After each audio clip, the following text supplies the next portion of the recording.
안녕하세요. 재밌는 TV 스팅TV의 스팅입니다. 구독, 좋아요, 댓글 부탁드려요. 유튜버에게 큰 힘이 됩니다. 오늘은 공포영화 8번 출구에 대하여 스포일러 후기를 할 건데요. 스포일러가 포함되어 있으므로 스포가 싫으시다면 뒤로 가기 눌러주세요. 먼저 영화 8번 출구의 제 감상평은요. 보통입니다. 이제 영화에 대한 정보를 말씀드리자면 장르는 공포, 미스터리, 스릴러 영화이고 감독은 카와무라 겐키라는 분이신데요. 이분이 영화 감독이시자 소설가 그리고 영화나 애니메이션의 프로듀서로 유명하시더라고요. 제작자로 참여하신 영화나 애니메이션을 보면 일본 영화 괴물과 애니메이션 스즈메의 문단속이 있습니다. 그 외에도 유명한 작품을 많이 만드셨어요. 게다가 8번 출구의 각본까지 맡으셨습니다. 각본은 감독인 카와무라 겐키와 하라세 켄타로 두 분이 작업하셨고요. 출연진에 나노미야 카즈나리, 코마츠 나나 외에 많은 배우분들이 출연하셨습니다. 개봉은 2025년 5월 19일 칸 영화제에서 먼저 개봉을 했고요. 일본에서는 2025년 8월 29일에 했습니다. 한국에서는 2025년 10월 22일에 개봉을 하였습니다. 상영 시간은 95분이며 상영 등급은 12세 이상 관람가입니다. 이 작품은 유명 인디 게임인 8번 출구의 영향을 받아 제작이 되었습니다. 게임에서는 스토리는 없고 8번 출구를 찾아 복도를 걸으며 이상현상을 찾아내고 앞으로 갈 것이냐, 뒤로 갈 것이냐를 결정하는 퍼즐 게임이었는데요. 감독님께서 이 소재를 빌려와서 스토리를 직접 만들어 제작을 한 것 같습니다. 영화의 짧은 시놉시스를 말씀드리자면 어떤 한 남자가 끝없이 반복되는 지하철 복도 안에 갇히게 됩니다. 그는 8번 출구를 찾아 나가야 하는데 여기에는 길을 찾는 규칙이 있었어요. 바로 이상현상을 발견하면 즉시 되돌아가야 하고 하나라도 놓치면 처음부터 다시 시작해야 한다는 거죠. 그렇게 그는 반복되는 지하철 복도를 빠져나가기 위해 이상현상을 관찰하고 계속해서 복도를 헤매게 된다는 내용입니다. 여기까지 짧은 시놉시스 소개였고요. 이제 아주 길게 전체의 영화 내용을 이야기해 드릴게요. 지하철을 탄 어떤 한 남자가 있습니다. 아마도 남자는 회사에 출근하고 있는 모양이었어요. 출근 시간의 지하철답게 지하철 안의 승객은 10,000원이었는데 저쪽에서 갓난아기 울음소리가 들리는 겁니다. 주인공 남자가 쓱 보니까 갓난아이가 엄마의 품속에서 막 울고 있었어요. 그 엄마 앞에도 어떤 남자가 서 있었는데 시끄럽다고 막 화를 내면서 애 엄마에게 행패를 부리는 거예요. 엄마는 난처해하면서 죄송하다고 하는데 사람들이 다들 한번 쓱 보더니 다시 자기 할 것을 하면서 휴대폰을 보고 있는 겁니다. 역시 주인공 남자도 그 광경을 목격한 후 이어폰을 끼고 음악을 크게 들으면서 외면하게 돼요. 그때 주인공 남자에게 전 여친의 전화가 오게 됩니다. 전화를 받으니까 전 여친이 임신을 했대. 전 여친이라 얼마 전에 헤어졌는데 이 주인공 남자의 자식을 임신한 거죠. 당연히 남자는 당황하게 됩니다. 여친의 대화 내용을 보면 남자는 아이 낳는 것을 싫어하고 여친은 자기가 혼자 낳아서 기르겠다는 생각인 것 같았어요. 그래서 이 여친도 엄청 고민하다가 남자한테 상의하려고 전화를 한 겁니다. 게다가 지금 병원이래. 그 말 듣고 남자는 아이를 싫어하니까 말투가 이거 골치 아파졌네 같았어요. 남자는 조금 망설이다 어쩔 수 없이 가겠다고 답합니다. 그때 전화가 이상하게 들리면서 끊어지게 되죠. 그러면서 이 남자는 8번 출구로 가는 그 지하철 복도로 들어서게 됩니다. 복도는 출구와 승강장을 이어주는 외길로 된 넓은 복도였는데 천장에는 형광등과 8번 출구로 나가는 방향을 가리키는 노란색 지하철 안내판이 매달려 있었습니다. 왼쪽 벽면에는 여러 광고판들이 붙어 있고 오른쪽에는 환풍구, 소화전, 문 같은 것이 있었죠. 바닥에는 흰색 타일과 노란색 점자 타일이 있었고 반대편에는 회사원 복장의 어떤 대머리 아저씨가 가방을 들고 걸어오고 있었습니다. 주인공 남자가 의심 없이 복도를 계속 가다 보니까 뭔가 계속 반복이 된다는 것을 깨닫게 됩니다. 남자는 두려움에 휩싸이면서 화면에 헤매는 남자라고 주인공의 소개가 나오게 되죠. 이 헤매는 남자는 계속해서 걸어가 보는데 반복해서 8번 출구로 가는 그 복도가 나오는 거예요. 뒤로 돌아가도 마찬가지인 겁니다. 그래서 소화전에 비상벨도 눌러보고 옆에 문도 열어보려고 하는데 다 안 돼. 그러다가 천장에서 피가 줄줄줄줄 흘러내리는 이상현상을 발견합니다. 놀래서 뒤로 도망가니까 복도를 처음 시작하는 곳의 왼쪽 벽면의 출구 숫자가 0에서 1로 바뀐 것을 발견하게 돼요. 그리고 옆에 안내문에는 이상현상을 놓치지 말 것, 이상현상을 발견하면 즉시 돌아갈 것, 이상현상을 발견하지 못했다면 돌아가지 말 것, 8번 출구로 나갈 것, 이 복도의 규칙을 읽게 됩니다. 헤매는 남자는 이 복도의 규칙을 이해하고 이상현상을 관찰하면서 나가려고 노력하게 되죠. 이 남자는 자신의 휴대폰에 사진을 찍어서 대조해 보려고 주변 환경들을 찍게 됩니다. 한 바퀴 돌고 와서 사진을 확인해 보니까 아니 사진이 다 알아볼 수 없게 망가져 있는 거예요. 꼼수를 쓰면 안 된다는 말이죠. 그래서 오로지 기억에 의존해서 이 8번 출구를 찾는 게임을 진행하게 됩니다. 영화를 쭉 보면 느껴지는 것이 있는데요. 영화에 나오는 이상현상은 헤매는 남자가 현재 느끼고 있는 부담감 또는 불안감 등이 표현이 되어 나타나는 것 같더라고요. 복도에서 지하철 보관함이 있었는데 그 보관함에서 아기 울음소리가 들리는 겁니다. 남자는 냅다 도망쳐 되돌아오니까 이상현상이 맞았죠. 그리고 또 하나는 포스터에 사람 그림이랑 사진이 있었는데 눈동자가 헤매는 남자가 움직일 때마다 같이 따라서 움직이는 거예요. 또 뒤로 돌아가니까 이번에도 맞았어요. 다음에는 그 임신한 전 여친에게 전화가 옵니다.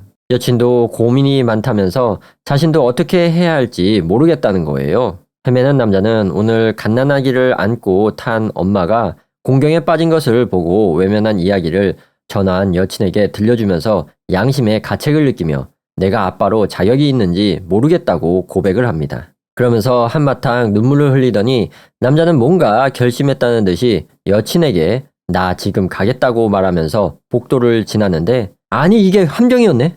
겨우겨우 5까지 올라왔는데 바로 0으로 추락하고 다시 처음부터 쌓아 올리게 된 겁니다. 남자는 개빡쳐서 으앙 하면서 샤라웃 한번 해주고 격한 브레이킹 댄스를 쳐주면서 좌절하게 되죠. 그렇게 헤매는 남자가 다시 시작하게 되는데 이번에는 어떤 꼬마를 만나게 됩니다. 그래서 다시 돌아갔는데 아니 자신이 틀렸던 거예요. 이상현상이 아니었던 거죠. 알고 보니까 이 꼬마도 여기에 갇힌 친구였던 겁니다. 이제부터 헤매는 남자와 꼬마가 같이 길을 가게 됩니다. 같이 가다가 꼬마가 반대편에서 걸어오는 양복 입은 대머리 아저씨를 손으로 가리키는 거예요. 그래서 헤매는 남자가 저 사람은 더 이상 인간이 아니다 라고 답해주죠. 여기서 영화는 이제 대머리 아저씨의 시점으로 진행이 되면서 걸어가는 남자라고 소개가 나옵니다. 그러니까 이 아저씨도 전에는 8번 출구로 나가기 위해 헤매던 사람이었던 거예요. 그리고 그 꼬마랑 먼저 같이 돌아다녔던 겁니다. 아저씨도 꼬마랑 함께 빠져나가려고 엄청 노력을 한 사람이었어요. 그런데 그 대머리 아저씨가 복도를 헤맬 때는 특이하게 반대편에 오는 사람이 예쁜 여고생이더라고요. 이상현상을 찾다가 여고생이 대머리 아저씨와 대화를 하게 됩니다. 여러 이야기를 나누다가 여고생이 이상하게 말하기 시작하는 거예요. 바로 이상현상이었던 거죠.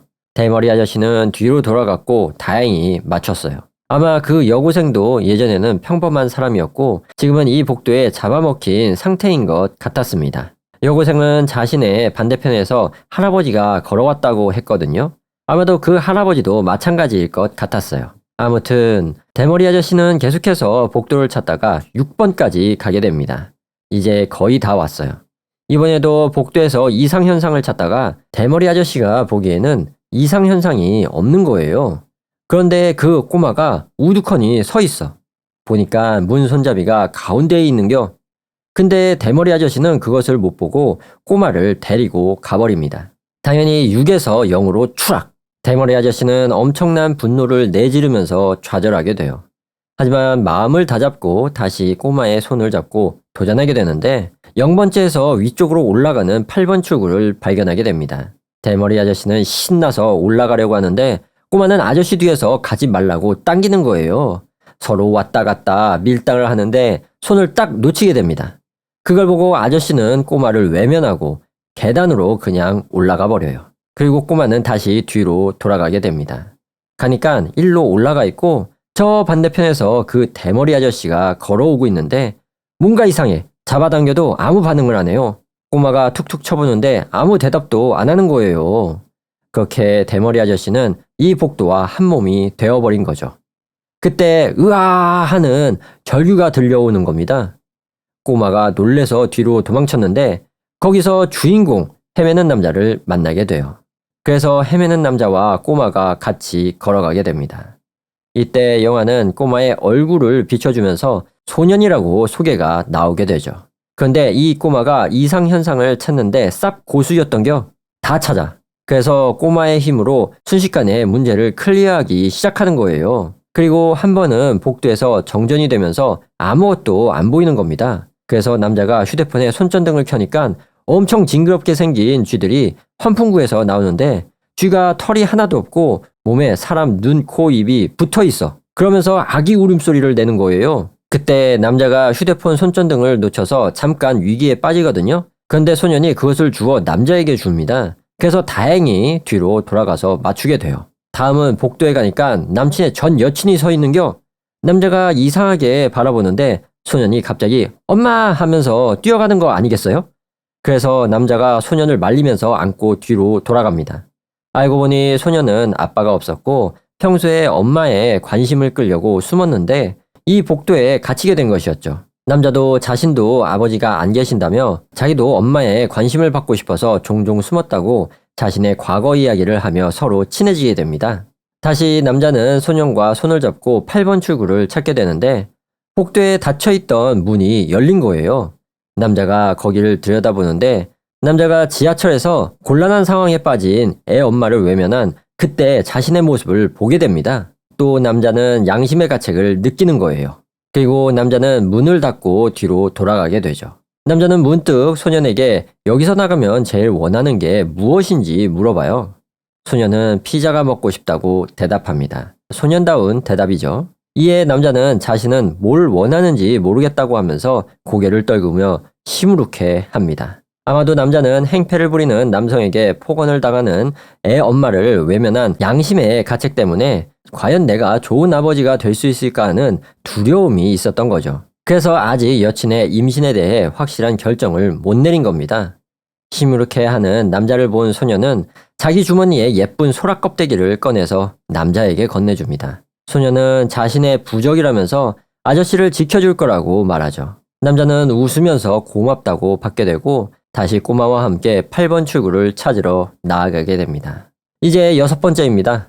남자와 꼬마는 모든 곳을 체크하면서 가고 있는데 갑자기 사이렌이 울리더니 저쪽 앞에서 시커먼 물이 쓰나미처럼 막 밀려오는 거예요. 그래서 뒤로 돌아 도망치려는데 아이고야, 쓰나미가 둘을 덮쳐버립니다. 그러면서 화면이 물속에 꼬로로로록 하면서 막 왔다 갔다 회전을 하고 엉망진창이야. 영화는 갑자기 아주 아름다운 해변가를 비춰줘요. 어떤 아이가 바닷가에서 놀고 있고 그걸 어떤 두 남녀가 바라보고 있는 장면입니다. 자세히 보니 남자는 헤매던 남자 주인공 개고 여자는 그 여친 개인 거예요. 이게 뭔 상황인지 유추해보자면 아마도 헤어진 상황에서 따로 살지만 아이를 낳아서 남자 여자 둘이 잘 키우고 있는 미래의 상황 같았어요. 아마도 이 남자를 아빠라고 부를 정도로 남자와 아이의 사이도 좋았습니다. 하지만 그런 좋은 상황에서도 남자는 이게 옳은 길인가에 대해 엄청 고민하는 거예요. 그러자 여자는 정답은 없지만 넌 저 아이를 지켜줄 거고 언젠가 저 아이도 너를 지켜줄 거라고 대답해 줍니다. 그때 아이가 예쁜 소라 껍데기를 가져와서 엄마에게 보여줘요. 엄마는 그걸 부적이라며 널 지켜줄 거라고 말하죠. 그러자 아이는 그 소라 껍데기를 아빠에게 주는 겁니다. 그러면서 그 아이의 얼굴이 나오는데 아니 그 소년인겨. 그 상황에서 남자는 아이를 꽉 끌어안아 줍니다. 그리고 같이 재밌게 바닷가로 가서 물놀이를 해요. 그러면서 영화는 다시 쓰나미가 몰아치는 지하철 복도로 바뀌면서 물이 막 들이치는데 그 검은 물이 휘몰아치는 복도에 남자가 물속에서 소년을 번쩍 들어 올려가지고 천장에 매달린 8번 출구를 가리키는 안내판 있죠? 거기에 소년을 딱 걸쳐서 물속에서 구조해 줍니다. 소년은 안내판을 잡고 살아남고 남자는 거친 물결에 막 휩쓸려 가게 되죠. 소년이 정신을 잃고 깨어났을 때는 복도에 쓰나미 때문에 온갖 물품들이 다 널브러져 있는 거예요. 소년은 다시 뒤로 되돌아갑니다. 소년은 처음 시작하는 안내판에 7을 발견해요. 그리고 복도를 걸어갑니다. 이상현상은 없었습니다. 소년이 복도 끝에 도착했을 때 다시 한번 뒤를 돌아보고 이내 8번 출구로 나가게 되죠. 그리고 조금 있다가 헤매는 남자가 걸어오게 됩니다. 살아남았던 거야. 남자는 소년이 걸었던 복도를 따라 걸으며 이상현상을 체크하는데 역시 이상현상은 없었고 8번 출구로 내려가는 계단을 발견하게 됩니다. 그 계단으로 내려가니까 사람들이 한두 명 보이고 나중에는 여러 명 보이면서 드디어 그 무한 루프의 복도에서 탈출하게 됩니다. 역시 소년도 무사히 탈출을 했다는 말이겠죠? 그리고 남자 주머니에 소년이 준 부적인 소라껍데기가 있는 겁니다. 남자는 바로 임신한 여친에게 전화를 하게 됩니다. 남자는 아주 자신있게 자신이 간다고 대답하죠. 그리고 지하철을 타게 되는데 아니 아까 맨 처음에 그 상황인겨? 갓난아이가 울고 있고 아이 엄마가 죄송하다고 하고 앞에 남자가 시끄럽다면서 행패를 부리고 아침 출근할 때 그 상황인 겁니다. 남자는 곰곰이 생각하더니 결심이 섰다는 듯이 그 아이 엄마가 있는 곳으로 고개를 돌리고 이동하며 영화는 막을 내리게 됩니다. 영화는 끝이 나고 그 뒤의 상황은 나오진 않지만 쓰나미 속에서 소년을 번쩍 들어올려 구해준 것처럼 남자는 분명 행패를 부리는 남자에게 가서 애 엄마를 구해줬을 거라는 생각이 듭니다. 그리고 소년이 남자 아들이잖아요? 정확히는 다른 세계선의 아들인 것 같습니다. 소년이 하는 말로 봤을 때는 남자가 아빠로서 의무를 다하지 않은 세계관이죠. 엄마랑 소년이 둘이 살다가 관심받으려고 숨었는데 이 지하철 복도에 빠지면서 과거의 아빠를 만나게 된 것이라고 생각이 됩니다. 그리고 결국에는 서로가 도와줘서 잘 돌아갔고요. 여기까지 아주 긴 영화 전체의 내용이었습니다. 다음으로 제가 영화를 해석해 보았는데요. 참고로 제 개인적인 생각이며 정답이 아닙니다.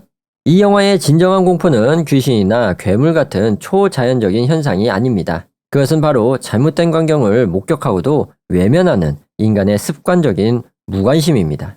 주인공은 현재 아직 준비되지 않는 상태에서 아버지가 되어야 한다는 압박감에 시달리고 있습니다. 하지만 이 불안감은 단지 표면적인 문제일 뿐입니다. 그 내면을 깊이 들여다보면 영화는 나는 과연 양심과 책임을 갖춘 도덕적으로 올바른 인간인가라는 근본적인 질문을 던지고 있습니다. 이 본질적인 질문은 영화 중간에 여자친구와의 통화에서 명확히 드러납니다. 주인공은 자신이 지하철에서 공경에 처한 사람을 돕지 못하고 외면했던 과거를 언급하며 그런 무책임한 사람이 어떻게 좋은 아빠가 될 수 있는지 스스로에게 자문하게 됩니다. 결국 영화는 좋은 아버지의 조건이란 개인적인 능력 이전에 타인의 고통을 외면하지 않는 사회적 양심과 윤리적 책임감이 있음을 보여주는 것입니다. 이러한 윤리적 딜레마는 8번 출구를 찾는 규칙에 그대로 적용되어 있습니다. 여기서 이상현상은 공경에 처한 아이 엄마 사건과 같은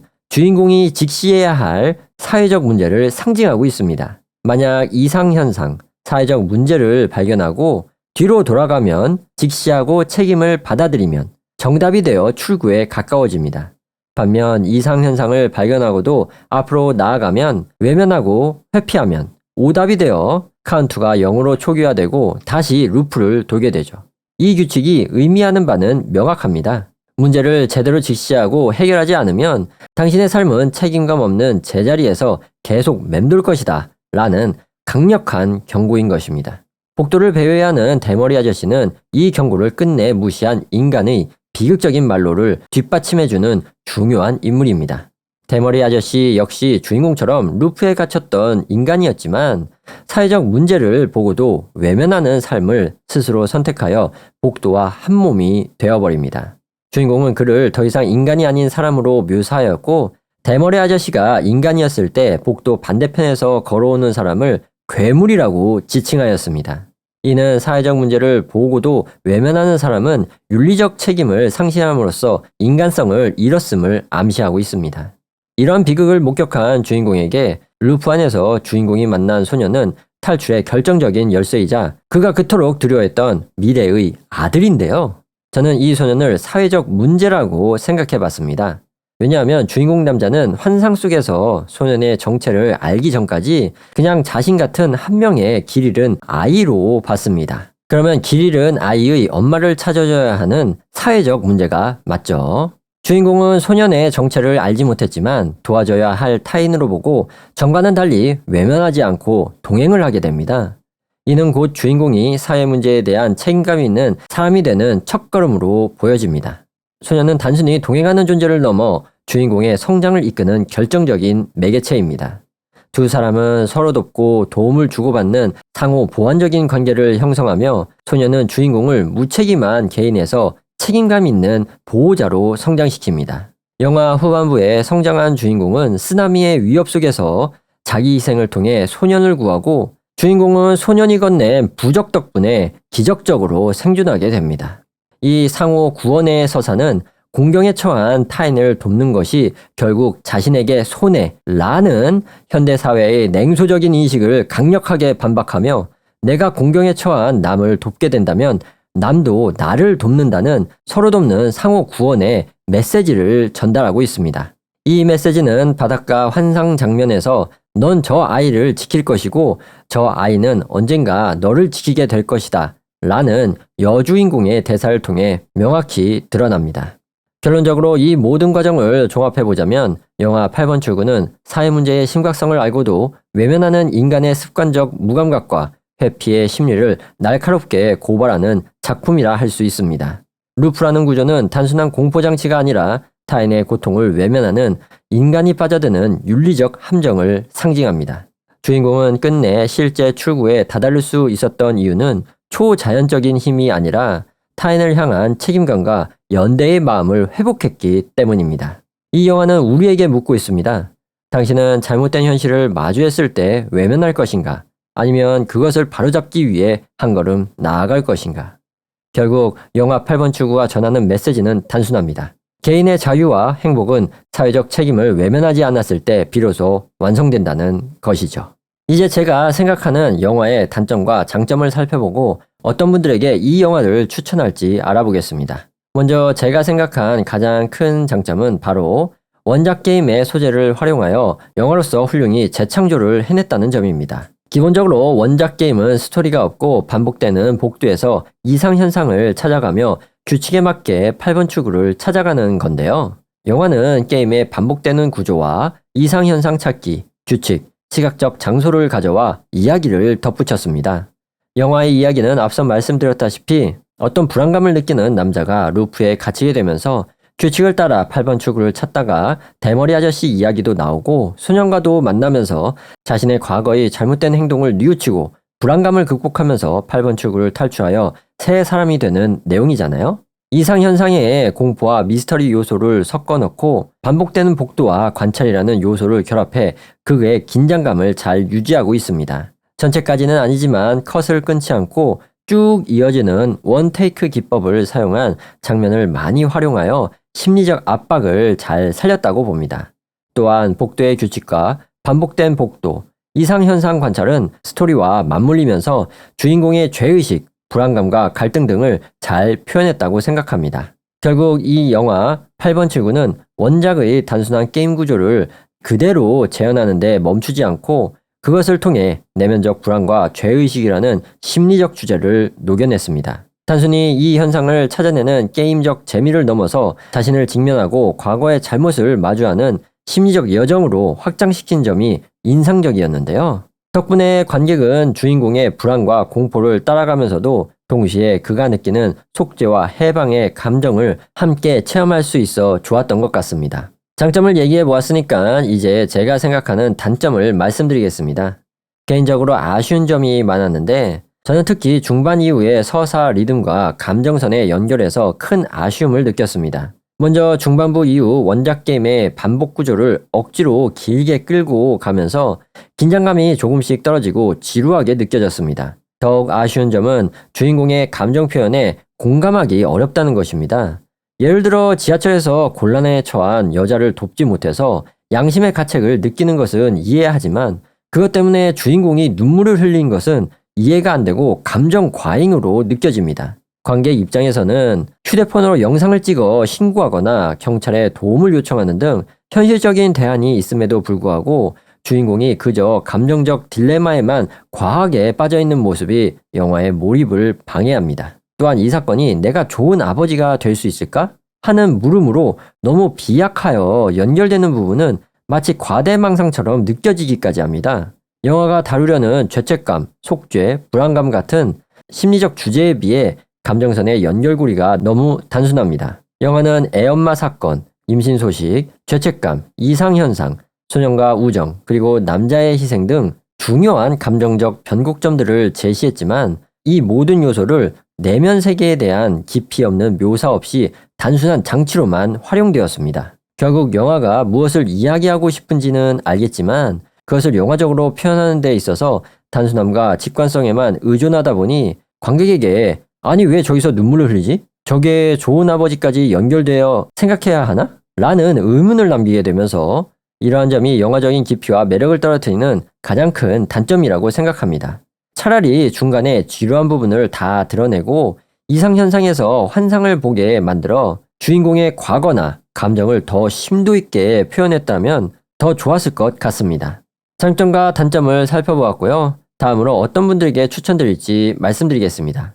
8번 출구 원작 게임의 팬이시거나 그 게임을 재밌게 즐기셨던 분들, 신선한 형식의 시도와 주제의식이 담겨있는 공포영화를 좋아하시는 분들께 추천드립니다. 이 영화에 대한 순위가 어떻게 되는지 제 영화 티어리스트를 매겨보겠습니다. 저번에 공포영화 웨폰을 보고 와서 제가 C랭크, 재밌음에 집어넣었죠? 그러면 공포영화 8번 출구는요, D랭크, 보통입니다. 이 정도 되는 것 같습니다. 여기까지 공포영화 8번 출구를 본 후 남기는 스포일러 후기였습니다.